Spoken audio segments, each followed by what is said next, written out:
What a priceless moment.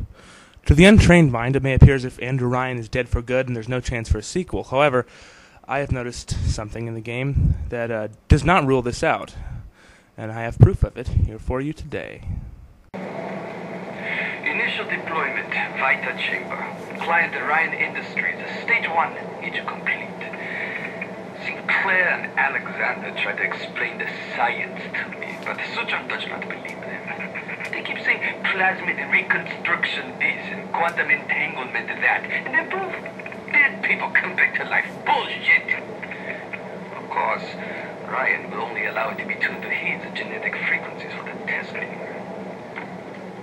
This diary basically explains why you respawn in vita-chambers and splicers don't. It's the same reason why you can use the bathyspheres, because you are Andrew Ryan's son.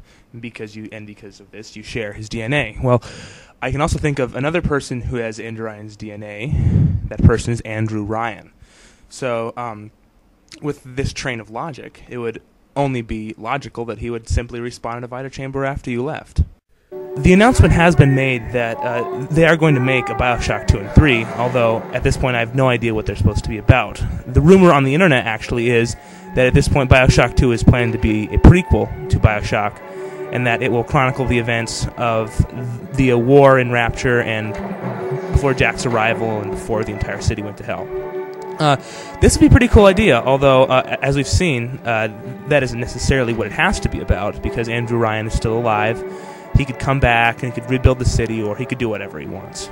But personally, I think the idea of a prequel would be almost cooler, because it would give you a chance to see what Rapture was like before the war and before everything started just to totally suck there.